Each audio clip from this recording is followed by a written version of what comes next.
Salam. Bugün 2023 birinci hissə test toplusunda səhifə 205-də yerləşən 39-cu sualın izahını verəcəm.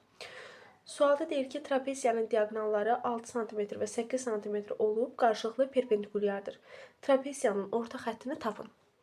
Əvvəlcə trapeziyanı təsvir edək və bunun diaqonallarını çəkək. Bu olsun 8 sm, bu olsun 6 sm və qarşılıqlı perpendikulyardırlar. Bu hissəni A götürək, bu hissəni B götürək. Bilirik ki, orta xətti tapmaq üçün L bərabərdir. A üstəgəlsin B, yəni oturacaqların cəminin yarısını tapmalıyıq. Deməli, buradan görürük ki, bu hissədə yəni tapa bilmirik heç nə. Ona görə də buradan həmin bu diaqonala perpendikulyar başqa bir xətt çəkirik. Və bunu bu şəkildə birləşdiririk.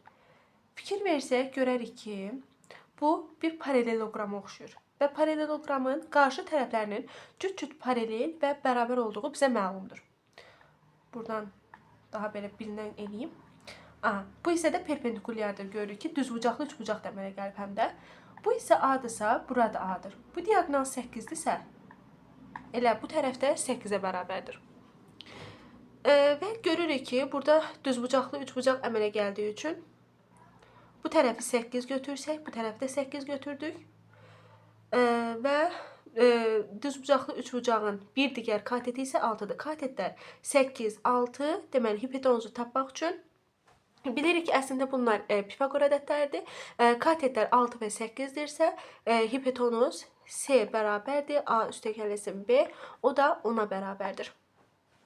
Və yaxud da belə tapa bilmirsinizsə, Pifaqor teoremindən istifadə edərək də tapa bilərsiniz ki, C, yəni hipotenuz 10-a bərabərdir. Deməli, buradan bizə A üstəgəlsin B 10-dur, yəni bu bizə məlum oldu. Bu zaman orta xətti tapmaq üçün A üstəgəlsin B-nin qiymətini aparırıq, yerinə qoyuruq. 10 bölünsün 2 bərabərdir 5 sm. Variant C variantı.